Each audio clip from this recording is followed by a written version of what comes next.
जैद का अपने गिल्ट में रहना बहुत जरूरी है, वरना सब कुछ तबाह कर दे। अपने घर से बेघर हो गए और यहाँ मैं तुम्हारी वजह से बैठी हूँ। मैं किसी से भी जबरदस्ती रिश्ता नहीं रख सकता। क्या कमी रह गई है तुम में कि वो दूसरों में ढूंढ रहा है? मुझ में कोई कमी नहीं है डैड, आई एम परफेक्ट।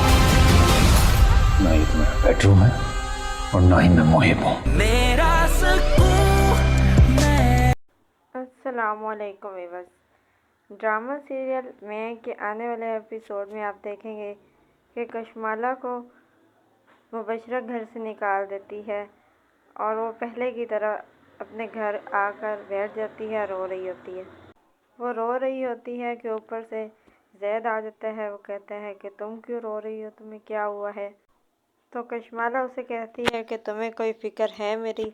अगर तुम्हें मेरी फ़िक्र होती तो तुम ये हरकतें करते जो तुम कर रहे हो। मुबशरा अपने बाप को सब बताती है कि हम हनीमून पे गए और उसने वहाँ पे भी मेरे साथ लड़ाई की। वो अपने बाप से कहती है कि वो अपनी नाकाम मोहब्बत का बदला मुझसे क्यों ले रहा है, मेरे साथ क्यों लड़ता झगड़ता है, मैंने उसका क्या बिगाड़ा है। जैद कशमाला से कहता है कि मैं एक ज़बरदस्ती के रिश्ते में कैसे रहूं, मैं उसको पसंद भी नहीं करता और ना ही उसकी हरकत ऐसी हैं कि वो मेरे दिल में जगह बना सके। मैं ये रिश्ता कैसे निभाऊं।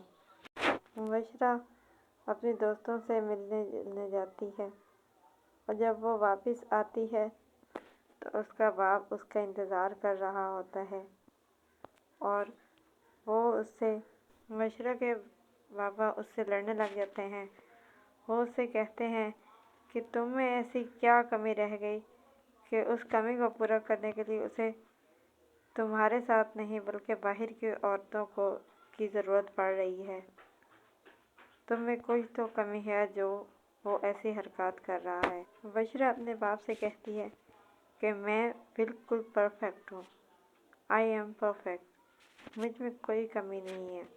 अब वो भी अपनी नाकाम मोहब्बत को नहीं भूल पा रहा तो इसमें मेरा क्या कसूर है। मुबशरा घर वापस आ जाती है तो फिर भी उन दोनों की लड़ाई ख़त्म होने का नाम नहीं लेती। मुबशरा तोड़ फोड़ शुरू कर देती है और गुस्सा करने लग जाती है। जैद मुबशरा से कहता है कि तुम अपने आप को काबू में रखो, ये तुम्हारा बेडरूम नहीं जहाँ तुम चीज़ें तोड़ फोड़ रही हो, और ना ही मैं मुहिब हूँ कि जो तुम्हारी इस हरकत को बर्दाश्त कर जाऊँगा। अपने आप को कंट्रोल में रखो तो तुम्हारे लिए बहुत ज़्यादा बेहतर है। वो उससे लड़ झगड़ कर चला जाता है। आने वाले एपिसोड में आपको ये भी दिखाया जाएगा कि जैद का बाप आयरा के भाई के ऊपर बहुत ज़्यादा दबाव डाला हुआ है कि वो अपनी बहन को मेरे बेटे से दूर रखे। जैद का बाप आयरा के भाई का बहुत ज़्यादा नुकसान करवा देता है, उसकी गाड़ी को तोड़वा देता है और तोड़ फोड़ की वजह से करके उसकी गाड़ी का काफ़ी ज़्यादा नुकसान हो जाता है। तो आयरा जैद को मिलती है और उसे कहती है कि अपने बाप से कहो कि ये सब रोक दें। ड्रामा सीरियल में ARY डिजिटल और जियो के तमाम ड्रामास के नेक्स्ट एपिसोड्स की स्टोरीज़ को जानने के लिए हमारे चैनल को सब्सक्राइब करें, बेल आइकन को प्रेस करें ताकि हमारे आने वाली हर अपडेट आपको बआसानी वक्त पे मिल सके, और हमारी इस वीडियो को लाइक और शेयर ज़रूर करें।